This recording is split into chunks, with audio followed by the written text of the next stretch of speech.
Hello, everyone. Am I live?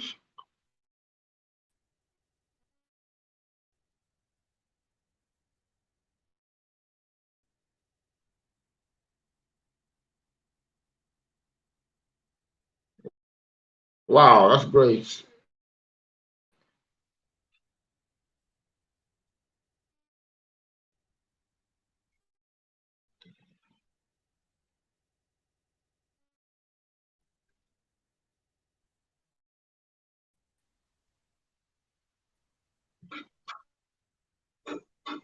Hello, everyone. Welcome to this session. It's so nice to have you today. On this call, we have the Sourcein BPO here. Trying to hire is a job. Femi Johnson, Emerald McLaren in a few seconds at Sourcein Business. Hello, Richie. Hello, Adekunle. Good morning. Okay, so I think I'll start with. Okay, we have to get you on the call now. So I think I'll start with. Okay. Okay. Apologies. My connection was a Yeah, bit was glitching good earlier on. morning, Ogechi. Go ahead. You have the floor, please. Yes. All right. Good morning, everyone. Good morning. It's great to be here. Apologies, my connection was glitching earlier on, but we're here and we're ready to start. Now, welcome to Train for Hire. Yes, welcome to Train for Hire. And here we will be talking about, we have a resource person who's here. But first, I'm going to be introducing the Chief Operating Officer here, Adekunle Olusonya. Good morning. And also Femi Johnson, who is a CEO. Here is a CEO, Chief Executive Officer. And my name is Ogemak, and I am the host today. And then we have a guest today. Her name is Emerald Maklani. I hope I got that correct. Is the pronunciation correct? No, Emerald McLani. Maklani. Okay. All right. Good morning. You're welcome. She is a data scientist and a machine learning expert. And so she'll be talking to us today about studying things about train to hire. Now, as of last year on the sourcing, okay, just a moment. Okay. As of last year, I hope you can.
Okay, I guess Oge is having issue with her network. So while we wait for both Oge and Adekunle, I think she has introduced you, Emrad. So today just going to be talking about opportunity in tech. We're going to be looking at machine learning. We're going to also speak a lot on train to hire program from Sourcein. Uh, train to hire program from Sourcein is a tech talent accelerator program, which we introduce to onboard, expert and newbies into tech, and of course to onboard them to Sourcein virtual back office department. Let me speak a little to Sourcing back office. For some of you who are familiar with Sourcein, you know that we run a freelance platform. But beyond that is the fact that Sourcein operates as a business process outsourcing for startups around the world. So we have our own virtual department where we make use of experts, tech professionals to handle some of B2B projects we handle at Sourcein. So if I go back in history, to last year, we launched upskilling, young professionals, onboarding them into freelancing. One major background to that project was the fact that we were trying to build a community of experts that can help us manage some of our B2B projects, which means that they don't just operate on a platform as a lone freelancer, but work in our own department where they manage, virtual operations for businesses both in US and Canada. And of course, we realized that the self-paced learning initiative and free program wasn't able to serve the purpose for which it was created, which it was slowing us down to meet up with the demand of our clients, And so we introduced the accelerator program, whereby we now want to be able to place a few, just about 200, on a program whereby they can be able to catch up with the speed at which we are moving. So that is actually the background behind the Tech Accelerator Initiative. And of course, it's not free. So I think Oge and Adekule are going to be speaking a lot on this. So let me see if I can add Oge back to this program. Oge, are you back? I guess I am back. I think so. Oh, okay. Apologies, So you can go my on connection. this. Yeah, my Well, we connection is understand. was glitchy earlier on. Adekule, are you back?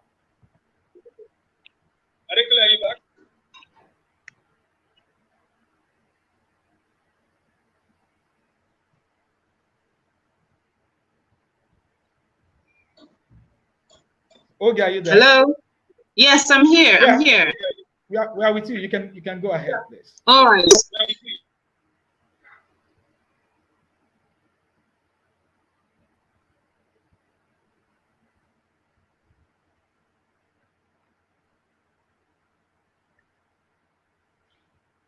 So, Emrad, can you hear me? Yes, I can hear you. Can you Yes, hear I'm me? here. Oh, good. So I Can think you hear me? two of us are still on. So we can hear you, Adekunle. So, Emrad, please just go ahead. In the next 1 minute, I would like you to just introduce yourself. I can see quite a few people already identifying you in the audience. So please introduce yourself. I'm All right. here. Okay. Can you hear me? Yes, I can.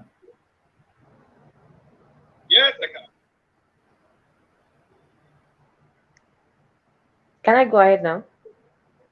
Yes, please. Okay. So good morning, everyone. My name is Emerald McCann. Okay. I'm a So senior data while scientist we're with waiting for Ogie, I'll just speak to a few things about the Train to Hire initiative. Like you mentioned, we started with a free mentorship program,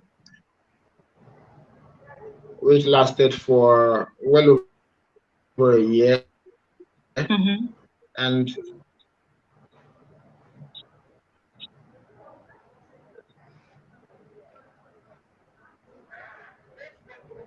Okay, can you hear me? Yes, I can. Okay, so I don't know.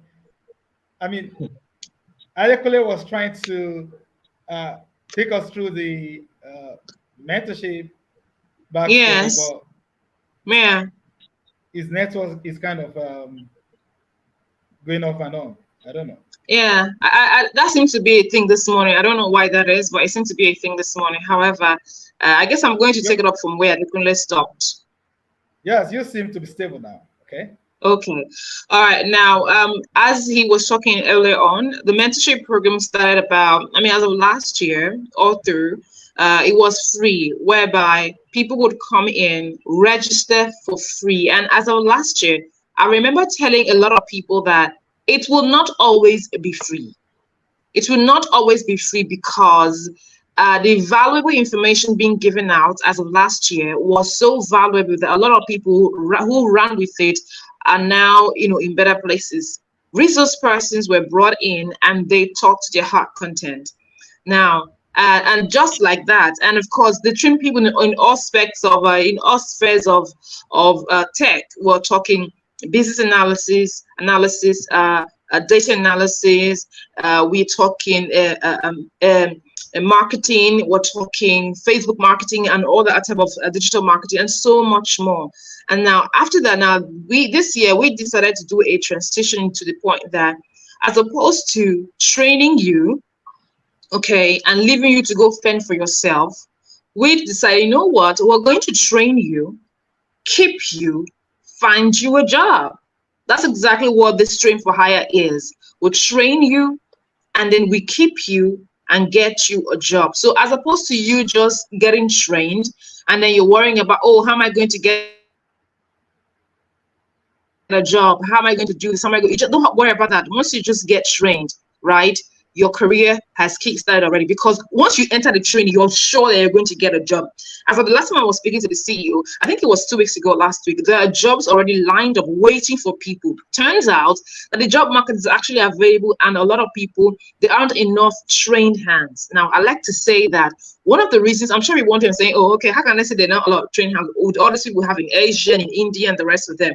The thing is, a lot of people would prefer to work with Africans. Why? Don't ask me. I don't know. I'm not an employer. So they would rather prefer to work with Africans. So this is the reason why this train for hire is being brought to you right now. So I mean, if I were you, I will go ahead and seize the opportunity and start up.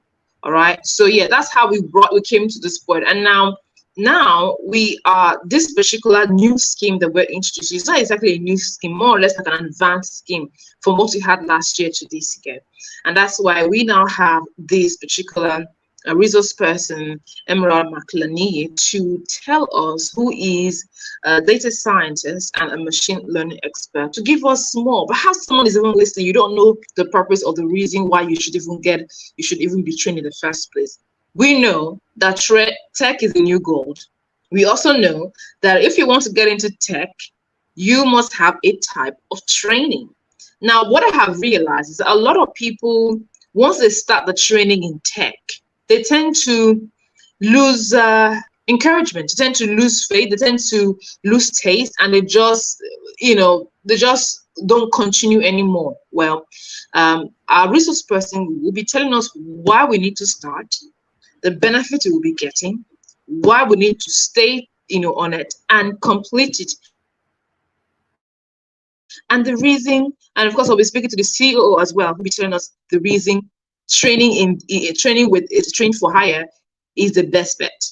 Okay. All right, now let's get into it. I'm just going to go straight to speak to our resource person this morning. Good morning, Emerald. Can you hear me?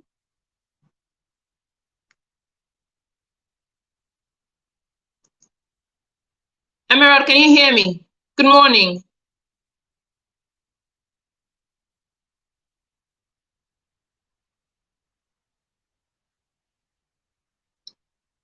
Hello? Hello, I can hear you, okay. Can you hear Okay, me? all right.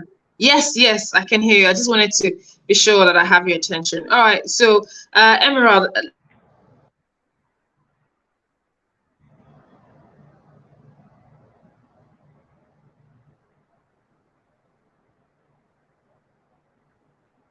opportunities are available. Tell us about that. I'm sorry, I didn't get the question. Can you come Oh, again? okay. I Okay, lost yeah, you for a second. the question is, from your experience, you obviously have been doing this for quite some time. And can you give us, I mean, people who are listening and those who don't know the value, Hello, I what are the, can you hear me now? okay. Can you hear me? Yes, Yes. I can hear you. Can I go on?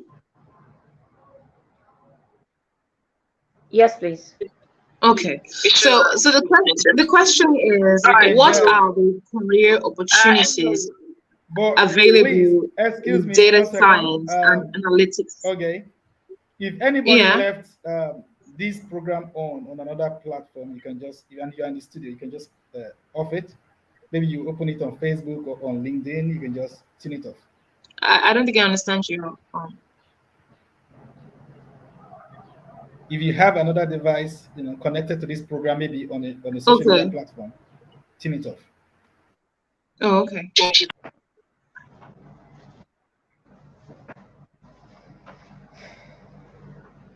Can we go on now? Okay, all right. So, yeah, the question, as I was saying, was that what are the career opportunities available in data science and analytics as a whole? What are the career opportunities? If someone was to start up a career, was to take the plunge, what how beneficial, what are the opportunities that are bound for someone who have decided to toll this path? Okay, thank you, Ogie, for your question. So in the data space, I'll talk about the data space in general. There are lots of career opportunities. So you could be a data analyst, a data scientist, a data engineer, a machine learning scientist, a machine learning engineer, and I think machine learning DevOps. So those are the different career paths, business intelligence experts. Those are the career paths in data right now. So it depends on what you want to do and what you have interest in, or what you feel like you can undo your skill set is. So as a data Mm, analyst, your tools are different. So the tools are different across board. In some of these data careers, you probably do a bit of more of visualization. In some of these data parts, you are doing a lot of coding, and in some, you would be doing a bit of software engineering as well. So let's say you are starting out as a data analyst, you would be more focused on data visualization, working more with historical data. So you are visualizing this data, and if you communicate more with management, so you are taking data, you are building a dashboard to show management like this is the situation in the past, this is what we've done so far. Do beautiful dashboard and develop and visualization as a data analyst. But when you go into data science, you are now going towards predictive analytics. So you are no longer focusing on historical data anymore. You're no longer focusing on the past. You are looking at what you can do in the future with this information that you have right now. That's what you do as a data okay. scientist. And then when you start going into machine learning, so in machine learning, you are more focused on the technicalities of algorithms. So in data science, you are using those algorithms. Yeah, you're using there are various algorithms we work with. You are doing predictive analytics. But when you start going into machine learning, you start going into things that are more advanced, like you start hearing about deep learning, you start hearing about natural language processing, computer vision. So an example of a natural language processing project is the open AI chat GPT. That's a typical Okay. example of natural language processing. So you are communicating with your computer or with the software in text, and it understands what you are saying and is able to give you a feedback. So when you go into machine learning, you are going to be more in that space, or you as a computer vision expert. Mm, So in computer vision, you have cameras, you have videos where it's able to identify, you're doing facial recognition, you're doing facial detection. Maybe you're doing a biometric verification where you're taking a picture. Now okay. the software is able to identify your face, is able to identify who you are. So when you go into machine learning, it's you are in that space. But then when we now start going forward into machine learning engineering, you start hearing about MLOps, that's machine learning DevOps or operations. There you are no longer building your models and just coming up with it. So you are integrating these softwares that you build, you are putting it in devices. So now I should be able to do your facial recognition on your phone. I'm I'm deploying those into applications. And then as a machine learning expert, you are now doing your machine learning DevOps. You are doing the monitoring, you are tracking the progress, how well your model is performing. And with that, You also set up like a CI/CD pipeline, like a DevOps engineer, but specifically for machine learning. So your goal at that point is to gather more data, have an automated system that maybe every 1 month or every 3 months you are retraining that model so it's up to date with data right now, with the current data, because human behavior change most times. Our behavior will change. So the things that would have happened pre-COVID. So pre-COVID, we had like a Mm, certain pattern of life. After 2020, it's mm, like the world just shifted. So now that the world has shifted, human behavior and pattern has changed. So you can't, someone that would fill a form and then you ask this person, technically, oh, these people goes to the office 5 times in a week. If you now have a mm, product that is for people that's always going to the office every day, now there's an hybrid system, so people are even fully remote. So now the human behavior has changed. So it's now left for you to tailor your model or tailor your products in that point to adjust to the changing human behavior. So as an MLOps engineer and a machine learning DevOps engineer or a machine learning engineer, you are more focused on that, getting more data, automating the process to retrain. So there are a lot of things you can do. As a data engineer, you are focused on gathering data. So you can't do anything as a data analyst, as a data scientist without data. So now who gets you that data is the data engineer. The data engineer is pulling data from different sources, whether from your IoT devices, from the web, your mobile devices. Data engineer is pulling data from all those sources, putting it in one platform, now cleaning that data and making sure the data is in a proper format for the data analysts, the data scientists, the machine learning engineers to work with. And then we also mm, have data governance as well. So in data governance, you are focused on privacy, data quality, all those things about making sure that this data I'm using, you are not infringing on someone's privacy. So you are making okay. sure that you are using the data the way you have told your customers you would work with their data. So when you sign terms and condition, you have the right, even as a customer, to tell the, let's say, the bank, for example, that okay, I'm no longer using your services and I want my data to be deleted from your Mm, database. If you go tell them that, they have to do that because that's what you requested. So they have no right to keep your data after coming to tell them you don't want them to keep it. So a data mm, governance specialist is in charge of that. They're making sure you are not using people's personal information in training your data. They're making sure that whatever APIs you are building, you are not is not giving access to maybe your database where someone can do an SQL injection and then you've lost people's information to the public. mm, So those are the different things. There are a lot of things you can do in data. It's just looking at what your strengths are, things that you feel you have an interest, like you would enjoy, and just finding out and just picking a niche. And you could even start and just try it out. Okay, I've tried this, I don't really like it. You can try something else. Or you okay. can even move, you can actually progress. So you can start as a data analyst and figure out that you love predictive analytics, you go into data science, and then you're like, oh, I want to start deploying my models, and then you move into machine learning engineering or machine Mm, learning DevOps. So it's like an amazing field where you can transition between roles as well. So as a mm, data scientist, I can decide to learn a bit of data engineering. Maybe mm, I needed to do something. I didn't have a data engineer on ground to do that for me. So I can learn some of that, learn how to work as a data engineer. But the thing is, the skill set needed is what makes everyone different. So if you are a data analyst, you're working with the visualization tools. By the time you're moving to data science, you have to learn how to code. You're learning how to okay. work with Python, how to pull data from the DB, from your database. A bit of data engineering, you have to know a bit about software development as well. So those are Mhm, like the different, they are all unique in their certain ways, but you can also mm. transition between, yeah, each role.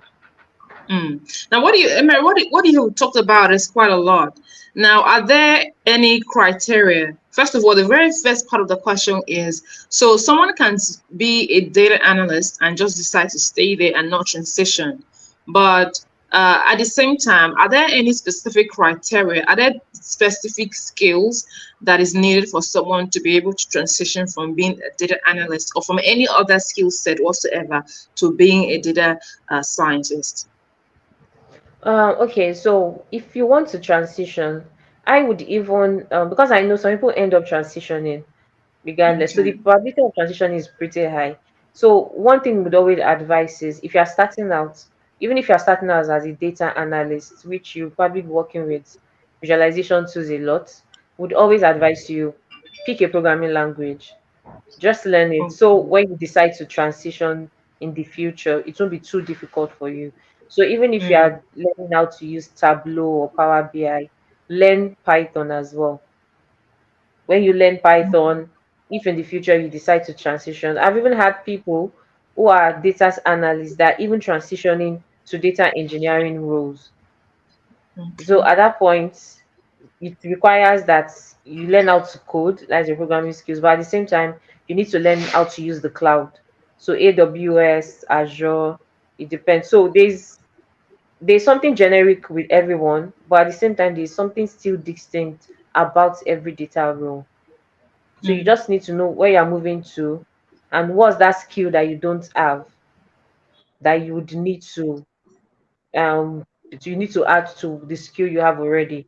But when you're starting out, learn the programming language, which Python is very common. Learn how to use SQL.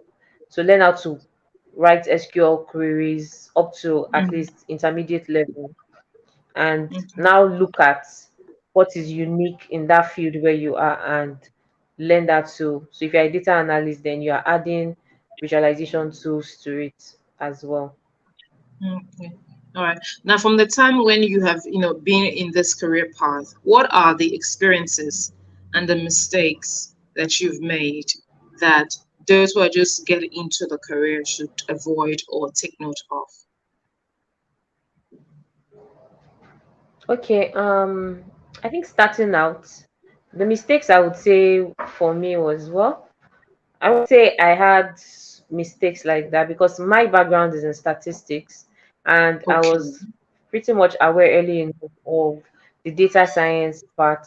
So I like put myself on that plan. But I think one mistake, okay, I can say there's a mistake I made. Not learning Python, like the core, learning Python really Okay. good. So most times when people get into data science, they just learn the data, learn how to build models without specifically understanding the programming language they are working with first. So when you now decide to move into a different role, let's say move into machine learning, you struggle. You would actually struggle.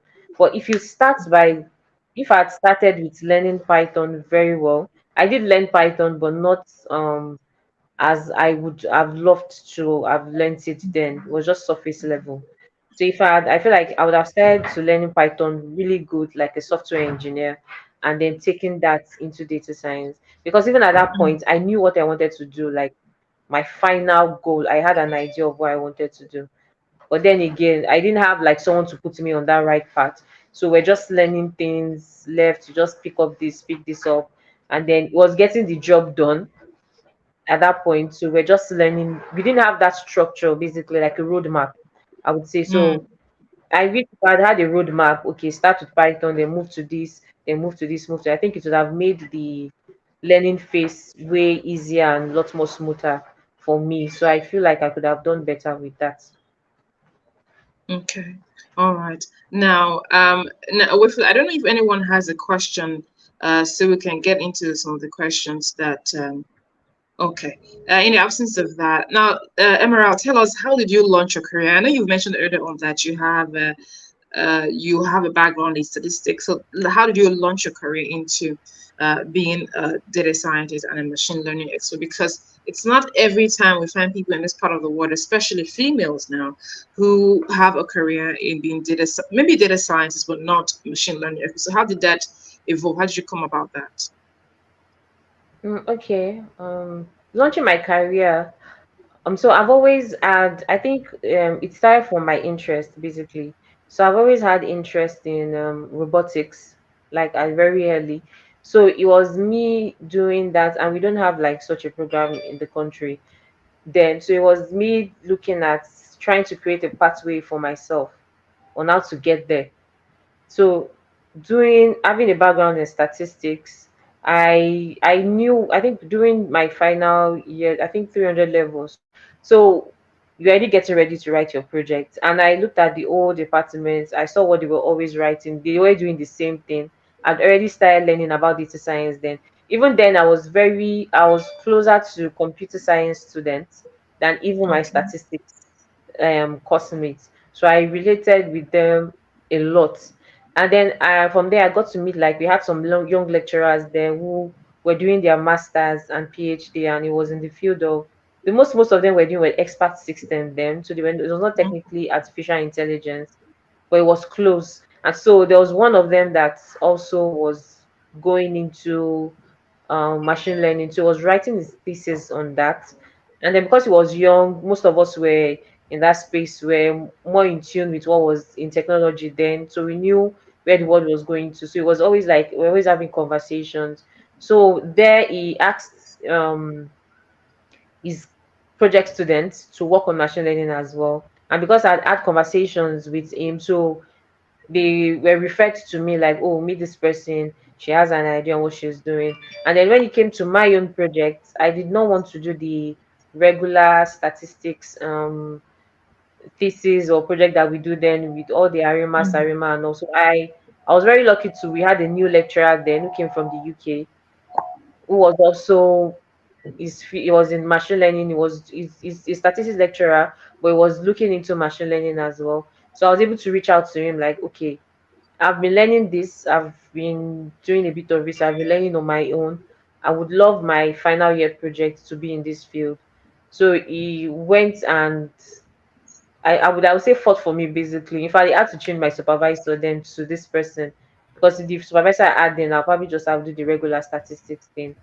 And we worked, so the I think that project we even wrote a paper on it. And I think that's what fully launched me into data science and machine learning, because at that point I already had like customers also coming to me, so it made me do more research. I was working on projects for them there as then, and then also doing mine as well. So the moment I had that, it was me now continuing my tech journey. I'd already set the path for myself. So the next thing was getting hired in that field and making sure that I continue in that career path. It wasn't like entirely smooth because along the way I tried various things actually. I tried a lot of things. I did a bit of front end, I did a bit of back end, but I didn't stop learning. So when the opportunity came up for me to where we had tech companies now looking into having like a data team and going into data science. I had that opportunity to just I got that opportunity and I took it, and that's how I pretty much just launched my career on the data part, and I've been on that path ever since. Mm. Now, for you, you had the opportunity to be surrounded by, you have a basic background, basic knowledge. You know, if you wrote your project in it. Some people don't have that opportunity. Some people already have their, career set, or some even in the arts, some in business, some none whatsoever. So, how would you say people like that can transition, can start up a career? Because first of all, you had a background in statistics. Some people would consider data scientists and machine learning experts if they want to follow the path, or even data analysis as very daunting, course or very daunting program. So how would you suggest that people like that with no background whatsoever in statistics or any other remotely science based course, how would you suggest that they transition to this aspect of tech? I think at that point you need to get trained. So you need Okay. to for a platform where you can actually be trained, because now then we didn't really have so much. So it was a lot of there wasn't like a proper platform where you could actually get trained and then someone gives you the step by step your progression basically. But now we have Okay. that now. So you just look for a platform, you get trained. I think like trained to hire, you get trained, you get the opportunity to get hands-on experience.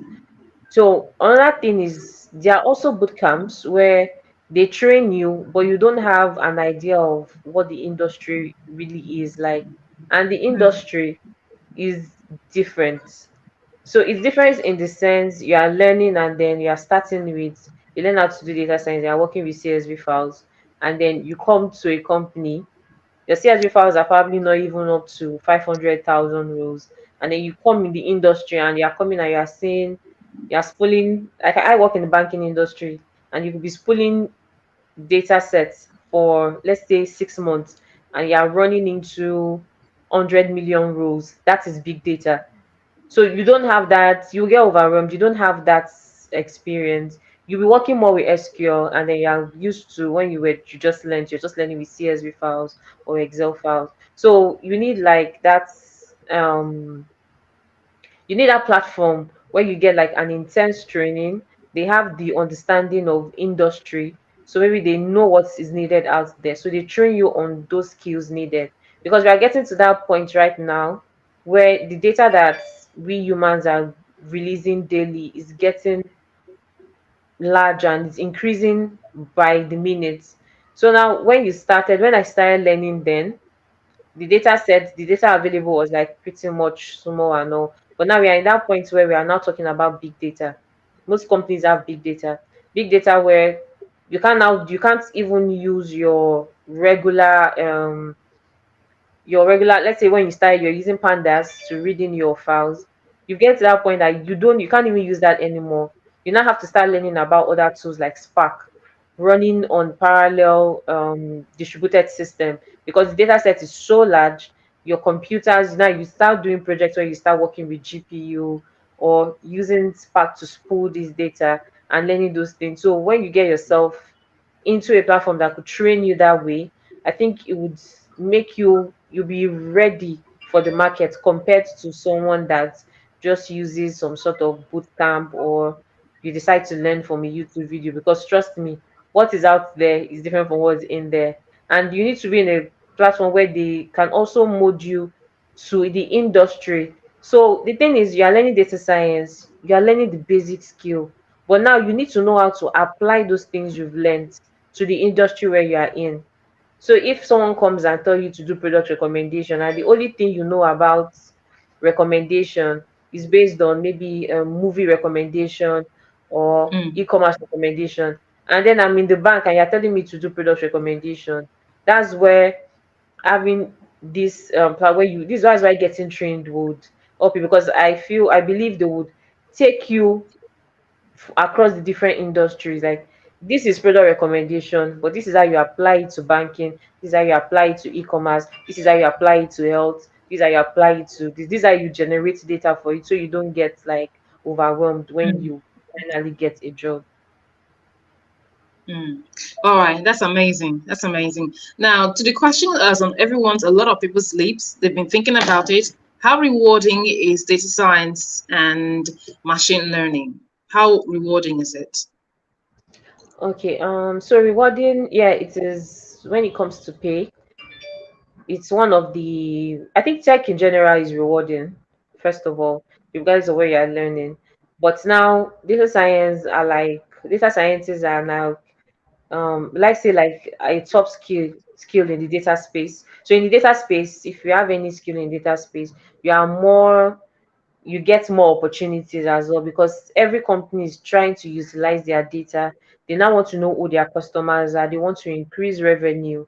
So everyone wants a Mhm, data person. So they are either outsourcing it to a consulting firm, or they are building their own data team on ground. So it depends on what is cheap for them, what they feel like will be cheaper for them. Do we have like a tech team, a data team on ground, or do we outsource this? And getting a job, getting your pay is, if you have the necessary skills needed, you are well equipped, you get paid, let's say, maybe a little bit more than your regular software engineers, or okay. let's say front end and all. Yeah, you get a bit above those people. And then when it now comes to the different data skills as well, there's also a bit of salary disparity. So a data scientist may earn a bit more than a data analyst. A data engineer may earn a bit more than, let's say, a data analyst, or a data engineer, a data scientist on the same level. And then you now have a machine learning engineer earning a bit more than these guys. But the starting ground, the entry level is actually good enough. Yeah. Okay. All right. Now, someone has a question, and the question is, I don't know if you're able to make sense out of the question. It's from Abdul Rahim. Abdul. He says, how much programming, say, Python, do we actually need? Are you able to get that? Do you understand that? Okay. Maybe person is asking the level of skill, how well you Okay. should be skilled in Python. So I would not, me personally, I would advise that you learn Python like really well. Learn it up to object-oriented programming. So people just do a bit and just fall along the sideline and like, oh, I've learned enough and this. You would be doing a lot of data manipulation because as a data scientist, majority 80% of the work is more on data manipulation.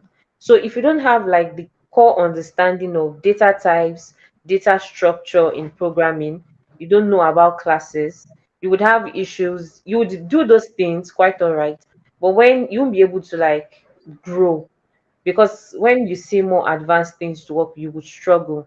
So let's say, for Mm, example, I'm working with a data frame. So everyone just sees a data frame as like a table similar to what you have in Excel. But a data frame in Python using let's say pandas is similar to, is designed like the data structure of a dictionary.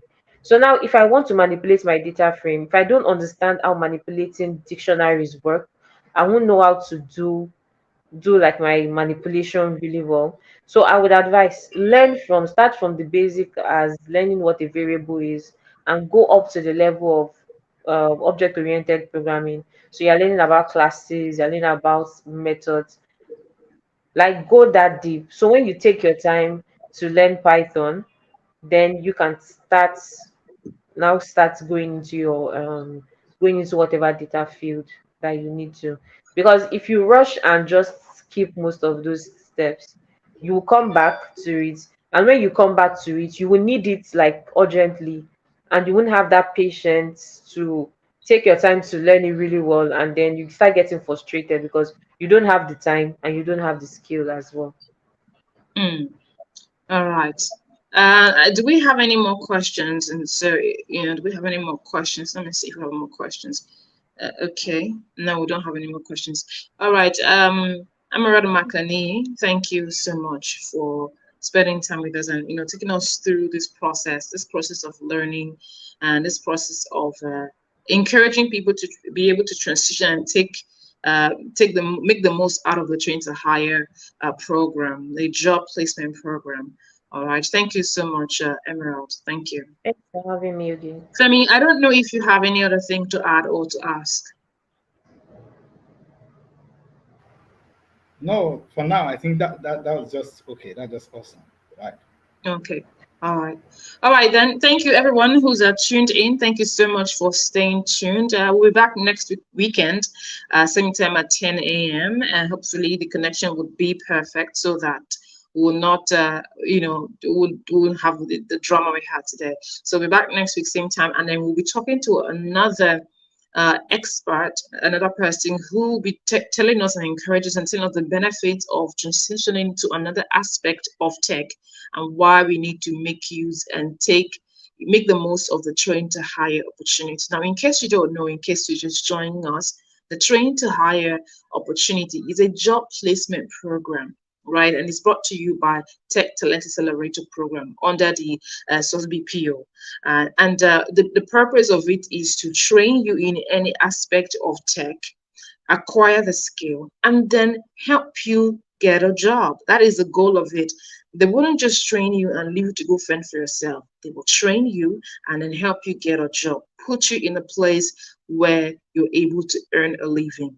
First of all, they'll train you, make you go through an internship program so that you get hands-on experience. Of course, while you're interning, You will be paid while interning, and then you can go on to get the jobs. And apart from the jobs that the company will be, the train to hire will get for you, you have the liberty. I mean, it's remote work and it is tech. So you'll have the opportunity to as well go, contact your own network and get a job for yourself as well. So you're working both, so it's a win-win situation, how I look at it. However, next week, Saturday, we're back here at 10 a.m. Thank you so much, and I hope to see you next week. My name is Ogimark. Have a good morning.